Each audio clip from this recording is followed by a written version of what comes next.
Hello दोस्तों, good morning. आज तो ना पता, सुबह सुबह इतनी ठंड हो रखी है ना, बहुत ज़्यादा। हमारे यहाँ पे ना बारिशें बहुत हो रही हैं, जिसकी वजह से ना हमारे यहाँ पे बहुत ज़्यादा ठंड हो रखी है। तो मैंने सुबह उठ के ना पहले सबसे पहले ये स्वेटर सा पहन लिया ताकि ना थोड़ी सी बॉडी गर्म रहे। तो फिर मैंने कहा सोचा पहले मैं ना अपनी कंघी कर लूँ। पता क्या, मैंने नए ये मैंने बाल कटवाए हैं, तो जब से मैंने बाल कटवाए ना, ये मेरे सारे फैले रहते हैं, इधर उधर खिल रहे रहते हैं। तो मैंने कहा इनको पहले समेटूँ, तो फिर उसके बाद ही मैं बाकी काम करूँ, क्योंकि किचन में भी काम करने होते तो फिर अच्छा नहीं लगता।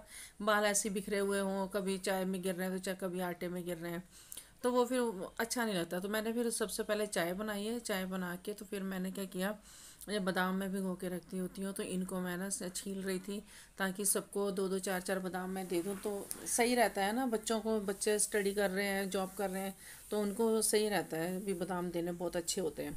तो साथ में मैंने जो मलाई निकाल के रखी है, बहुत सारी मलाई हो रखी है, तो मैंने कहा इसका मक्खन भी निकाल दूँगी। और साथ में ही ना मैं सुबह सुबह सबके सब ऐसे उल्टे सीधे काम करती रहती हूँ। क्योंकि सबसे पहले ना मैं दाल को ना बीन के ना भिगो देती हूँ, क्योंकि दोपहर को जब हम बनाते हैं ना, फिर बहुत जल्दी से जो दाल बन जाती है, टाइम नहीं लगता। तो ये सब काम करके आके तो फिर मैंने थोड़ा सा अब एक्सरसाइज करना अपना शुरू किया। तो मैं ना एक्सरसाइज अब जब से कर रही हूँ, तब से मैं थोड़ी पतली हो गई हूँ। मेरे को खुद को भी फील होता है, क्योंकि मेरे जो उनसे कपड़े हैं ना, वो मेरे अब थोड़े लूज़ होने लग गए हैं। जैसे मेरे पहले बहुत टाइट टाइट कपड़े थे ना, वो अब मेरे लूज़ होने लग गए। तो एक्सरसाइज में ऐसे ज़रूर 1 घंटा कर लेती हूँ। ये तो मैंने आपको थोड़ी सी ही दिखाई है, इसके बाद मैं काफ़ी देर तक लगी रहती हूँ। तो फिर मैंने जो हाथों की और इसकी टांगों की, ये ना मैंने सारी उस पे देखी थी इंस्टाग्राम पे ना, एक वो मैडम है तो वो करती हैं, तो फिर वो मैंने उनकी देख के किया। तो उधर उनकी एक्सरसाइज करने से मेरे को काफ़ी फ़र्क पड़ गया है। तो और मैं करती हूँ डेली डेली। आप देखो मेरा फेस भी थोड़ा आपको पतला लग रहा होगा और मेरी बॉडी भी थोड़ी पतली लग रही होगी। हाँ, तो ये फिर मैं पहले बाजुओं की एक्सरसाइज करती हूँ, और फिर मैं ऐसे उछल कूद कर करके ना, जैसे तो फिर अपनी टांगों की भी साथ के साथ एक्सरसाइज करती हूँ। वैसे मेरी टांगें बहुत दर्द करती हैं। सॉरी, मेरी टांगें बहुत दर्द करती हैं, जिससे ना मेरे को बहुत प्रॉब्लम आ रही है। लेकिन फिर भी सर डॉक्टर बोलते हैं वेट कम करो, वेट कम करो। कितना करूँ मुझे समझ नहीं आता, लेकिन जितना होता है उतना तो कर ही रही हूँ। तो इतना करने के बाद फिर मैं आई हूँ किचन में दोबारा। तो मैं ना वो आटा गूंदने लगी थी, क्योंकि बच्चों को टिफ़िन भी बना के देने हैं। तो हमारे में आटा जब भी गूंदना होता है ना, कहते सिर पे दुपट्टा लेके गूंदना चाहिए, आटा कभी भी नंगे सिर नहीं गूंदना चाहिए। तो मैंने भी फिर चुन्नी ली सिर पे, और मैं आके आटा गूंदने लग गई। और मैं ना ये 2-3 टाइम का इकट्ठा ही गूंद के रख लेती हूँ, बार बार नहीं है कि मैं थोड़ा थोड़ा थोड़ा थोड़ा आटा गूंदती फिरूँ, वो मेरे से नहीं होता। तो फिर मैं अब ये रात तक का मैंने आटा गूंद के रख लिया, आराम से मेरे ना रात तक अच्छे से हो जाएगा। तो फिर इस तरीके से मैं मुक्की दे रही थी। और वैसे तो मेरे से ना ज़्यादा आटा गूंदा नहीं जाता, क्योंकि मेरी हाथ का ऑपरेशन हो रखा है ना, बाजू का। तो फिर मेरे को वो प्रॉब्लम आती रहती है, हुए हुए तो 15 साल तो हो ही गए हैं, लेकिन फिर भी प्रॉब्लम आती है। तो ये आटा गूंद के फिर मैंने ऐसे डिब्बे में डाल के रख लिया, और परात को अच्छे से धो लिया।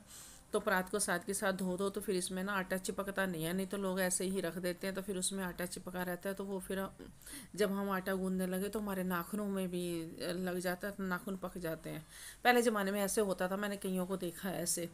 तो फिर उसके बाद मैंने जो किचन साफ़ किया, तो किचन साफ़ करके तो फिर मैं लगी हूँ जो रसोई के जो से बर्तन थे ना, इसमें से पड़े हुए टोकरी में, इनको मैंने कहा सबको मैं टिका दूँ।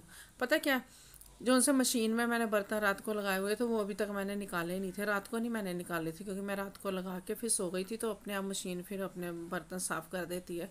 तो फिर सुबह उठ के मैं उसमें से निकाल लेती हूँ, तो एकदम सूखे हुए बर्तन निकलते हैं। और ये सारे बर्तन देखो एकदम से फ्रेश सूखे हुए निकल रहे हैं। तो इनको मैं टोकरी में रख के, तो फिर मैं इनको ऐसे ही रख दूँगी। जितने यूज़ हो जाएंगे, बाकी फिर मैं ऐसे ही उसके ऊपर चिन देती हूँ, जितने भी उस पर लगाने होते हैं स्टैंड पे। जितने बच जाते हैं ना, उतने मैं फिर उस पर लगा देती हूँ, और बाकी सारे ऐसे टोकरी में पड़े रहने देती हूँ। क्या करूँ, कितने बार बार उसको लगाती रहूँ, उतारती रहूँ, लगाती रहूँ, उतारती रहूँ, ऐसे ही होता रहता है। लेकिन हाँ, मशीन में तो मेरे ज़रूरी होता है लगाना, तो इनको फिर मैं अच्छे से धो धो के मशीन में लगाती हूँ। सच्ची बताऊँ, जब से ये मशीन आई है ना, तब से मेरे को इतना आराम है ना, बहुत ज़्यादा आराम है, कि मुझे बर्तन ना घिस घिस के मांजने नहीं पड़ते। आराम से सारे बर्तन धुल के बाहर अच्छे से निकल आते हैं। तो इसमें बिल्कुल भी गंदगी नहीं रहती, तो बहुत ही बढ़िया से ये बर्तन साफ़ करता है। उसके बाद मैंने कहा चलो प्याज भी काट लूँ। पता क्या है, क्योंकि अब मैंने आज ना पनीर सॉस बनाना है। पनीर सॉस बनाने के लिए ना सिर्फ उसमें प्याज ही डालना है। और भी सब्जियां हम डाल सकते हैं, शिमला मिर्च वगैरह भी डाल सकते हैं, टमाटर भी डाल सकते हैं, लेकिन शिमला मिर्च मेरे पास नहीं थी और टमाटर बच्चे अच्छे से खाते नहीं हैं, तो इसलिए मैंने टमाटर नहीं डाले। तो सिर्फ मैंने प्याज ही किया है। और मलाई सारी निकाल के मैंने एक पतीले में डाल ली, क्योंकि इसको निकले हुए काफ़ी टाइम हो गया और ये अब जो जल्दी इसका ना मक्खन निकल जाएगा, ज़्यादा टाइम नहीं लगेगा। लेकिन इसको इकट्ठा करना बहुत ज़रूरी था, तो फिर मैंने एक पतीले में सारा इकट्ठा कर लिया। तो उसमें उसको करके अब रख दिया है। तो तब तक मैंने सोचा चलो चाय पी लूँ, क्योंकि चाय तो अभी तक पी नहीं है। एक्सरसाइज करके एकदम से मैं चाय वगैरह नहीं पीती, थोड़ा रुक के पीती हूँ। तो फिर उसके बाद फिर मेरे को आराम से मैं चाय पी लेती हूँ। तो अब मैं ज़्यादा चाय नहीं पीती गिलास भर भर के, अब मैं एक कप ही चाय का पीती हूँ। तो उसी में मेरे को अब तसल्ली हो जाती है। चाय भी डॉक्टर ने कम की है बोलने को। ये मैंने पैन में तेल रख दिया है और इसमें मैंने जीरा और सरसों दाने डाल दिए हैं और साथ में मैंने ये कटा हुआ प्याज डाल दिया। तो इसको अब अच्छे से हम फ्राई कर लेंगे। ये नहीं कि हमने कच्चा कच्चा नहीं रखना, कच्चा कच्चा जो सा होता है ना वो इतना बढ़िया नहीं लगता। तो इसको इसमें मैंने लहसुन अदरक का पेस्ट डाल दिया थोड़ा सा, और थोड़ा से मैंने इसमें किशमिश और बादाम डाले हैं। काजू मेरे पास नहीं थे, काजू भी इसमें डाल दो तो अच्छे लगते हैं। थोड़ा सा नमक डाला, थोड़ी सी मिर्च डाली और हल्दी बिल्कुल नाम के लिए, बिल्कुल नाम के लिए, इसे हल्की सी डालनी होती है। तो ये ना अगर आपके पास बादाम काजू नहीं है तो उसका कोई ज़रूरी नहीं है उसको डालना है, तो वैसे भी आप बना सकते हो। तो फिर मैंने इसमें ये पनीर डाल दिया। ये झटपट वाली सब्जी है और इतनी टेस्टी लगती है ना, मानो नहीं कि अगर आप खा के देखोगे ना आप बोलोगे क्या बढ़िया ये टेस्ट है इसका सब्जी का। इसमें देखो कुछ नहीं डालना, सिर्फ फिर इसमें मैंने जो सॉस डाल दिया, तो सॉस डाल के इसको अच्छे से तुम फ्राई करो। और कुछ नहीं डालना, ना टमाटर ना लहसुन ना और कई कुछ, यानी कि अगर बोलो ना ये करोगे।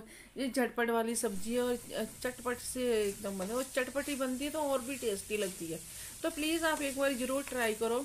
ऐसा नहीं है कि हाँ कि आपको नहीं टेस्टी लगेगी, आपको भी टेस्टी लगे। बच्चों को बहुत अच्छी लगती है, बच्चों के टिफ़िन में अगर डाल के दो ना बच्चे बड़े खुशी से खाते हैं और बहुत मन से खाते हैं। और टिफ़िन कभी भी वापस नहीं आएगा, क्योंकि उनको टेस्टी लगता है ये चटपटा सामान।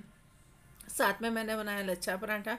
लच्छे पराठे के लिए मैंने ऐसे चपाती सी बना के उसके ऊपर ऑयल लगाया है और उसके बाद उसको एक साइड से कट कर लिया और फिर उसको राउंड राउंड राउंड राउंड करके मैंने ना उसको फोल्ड कर दिया। तो उससे ना उसके बहुत अच्छे अच्छे लच्छे बन जाते हैं और बहुत फूले फूले से भी पराठे बनते हैं और अच्छे लगते हैं, बहुत टेस्टी से लगते हैं। क्योंकि अगर हमने ऐसी कोई सब्जी बनाई ना उसके साथ ऐसा पराठा बनाओ तो सब्जी का नज़ारा ही कुछ और हो जाता है और खाने का मज़ा ही कुछ और हो जाता है। और बच्चों को वैसे भी बहुत पसंद आता है। तो और टिफ़िन में देना हो तो कुछ ऐसी चीज़ें दो तो अच्छी लगती है, चार बंदे देखें भी तो फिर उनको भी लगे कि हाँ अभी इसकी मम्मी ने अच्छा खाना बना के दिया। तो फिर इस तरीके से मैंने सारे पराठे बना लिए और पराठे के ऊपर फिर घी लगा के उसको हल्की आंच पे अच्छे से दोनों तरफ से हमने फ्राई करना है।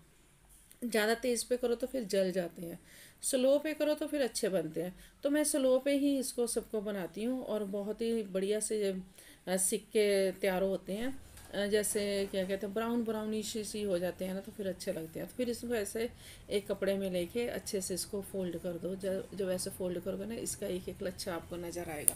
जब हम पराठे को तोड़ते हैं ना इसका एक एक लच्छा ना ऐसे निकल के आता है तो बहुत अच्छा लगता है, देखने में भी बहुत अच्छे लगते हैं और खाने में तो और भी बढ़िया लगते हैं कुरकुरे कुरकुरे से। तो ये मैं आपको बता रही हूँ कि इस तरीके से मैं ये पराठा बनाती हूँ। देखो मैंने चपाती ली है, उसके ऊपर ऑयल लगाया है। मैं तो हाथ से कट कर लेती हूँ, लेकिन अब मैंने चाकू से इसलिए किया ताकि आप लोगों को ईजी लगे कट करना। तो इस तरीके से इसको कट करके थोड़ा धीरे धीरे फोल्ड कर लो और फिर इसको अच्छे से एक राउंड दे के तो फिर आप इसको बेल लो। बेलने के बाद इसको तवे पे डाल दो और तवे पे डाल बेलना हल्के हाथों से है, यानी कि भारी हाथों से जोर जोर से बेलने को नहीं चलाना, बिल्कुल हल्का हल्का चलाना है। हल्का हल्का चलाने से ही ना ये बहुत एकदम राउंड सा अच्छा सा बन जाता है पराठा। तो फिर इस तरीके से मैंने सारे पराठे बना लिए और पराठे बना जब तक पराठे हुए हैं तो उसके बाद मैं एकदम से लगी हूँ मक्खन मलाई निकालने। मलाई देखो ना कितनी जल्दी हो चुकी थी, क्योंकि बाहर पड़ी हुई थी ना तो इसलिए ये सॉफ्ट हो गई थी। अगर फ्रिज से हम एकदम से निकालें ना और फिर करें तो फिर बहुत टाइम लगता है। ऐसे थोड़ी देर निकाल के रख दो ना तो फटाफट मक्खन निकल जाता है। देखो जी मेरा मक्खन निकल गया। अब इसका घी बनाना तो घी बना लो, नहीं तो फिर मैं ऐसे ही इसको फ्रिज में भी रख दूँगी, फिर जब निकालना हो तब कर दूँगी। अब मैं टिफ़िन पैक कर रही थी तो एक एक बॉक्स में मैंने उसको सेब काट के दिया, क्योंकि अभी वो बीमार उठा है तो फिर उसको ना फ्रूट भी देना बहुत ज़रूरी हो जाता है। तो एक सेब कट करके दिया और साथ में मैंने ये पनीर सॉस डाल दिया और साथ में मैंने लच्छे पराठे डाल दिए। तो मैंने उसको ना जब बोला ना, मैं क्या मैंने आज ये बनाया, तो फिर वो मम्मी आपने बहुत अच्छा खाना बनाया, क्योंकि उसको ये चीज़ पसंद है। तो मैं ना ऐसे ही उसको बना के देती रहती हूँ, कभी कुछ कभी कुछ। तीनों के टिफ़िन में ऐसे ही पैक कर देती हूँ, तो अच्छे लगते हैं कि बच्चों को फिर अच्छा लगता है कि हाँ हमें कुछ बढ़िया मिला है खाने को। तो ये दोनों बॉक्स भी मैंने डाल दिया और चपाती भी डाल दी, और ये तो हो गया उसका टिफ़िन पैक। अब उसको ना रास्ते में खाने के लिए भी उसको ज़रूर एक पराठी बना के देती होती हूँ, जो कि रास्ते में खाता खाता चला जाए, क्योंकि घर में उठता लेट है ना, बस एक तो नाइट जॉब है और फिर सुबह उसको लेट उठना हो जाता है, तो भाग दौड़ उसको मची हुई होती है, तो फिर उस कुछ नहीं खा के जाता। तो फिर ऐसे उसको ना एक पराठी ना मैं ऐसे फोल्ड करके दे देती हूँ, कोई भी सब्जी बनाती हूँ ना सूखी, तो ऐसे करके देती हूँ, और ये ऐसे एकदम से वो बन जाता है जैसे पनीर रोल बनता है ना। इसलिए मैं एक चपाती ना जरूर, कोई भी पराठा या चपाती जरूर मैं ऐसे उसको फोल्ड करके दे देती हूँ। गाड़ी में जाता है जॉब पे, तो फिर जाता जाता उसको खाता जाता है, तो फिर घर से कुछ नहीं जल्दी जल्दी खा पाता, तो अच्छा हो जाता है थोड़ा सा। अब मेरे ये सारे काम खत्म हुए हैं, तो अब मैं जाऊंगी स्नान करने, क्योंकि नाश्ता बनाना और टिफिन पैक करने ना ये सबसे ज्यादा भारी हो जाते हैं। जो भी घर के छोटे मोटे काम इतने हो जाते हैं कि खुद को ही करने पड़ते हैं, तो उसके बाद ही जाके फिर थोड़ी सी शांति मिलती, चैन मिलती है, ताकि हाँ अब हम कुछ और कर पाए। तो अब मैं स्नान करूंगी, स्नान करके फिर उसके बाद फिर अपना नाश्ता और सबका घर के जो बाकी मेंबर हैं उनका नाश्ता बनाऊंगी। अभी तो सिर्फ टिफिन पैक हुए हैं। तो चलो दोस्तों, वीडियो का करते हैं हम यहीं पे एंड।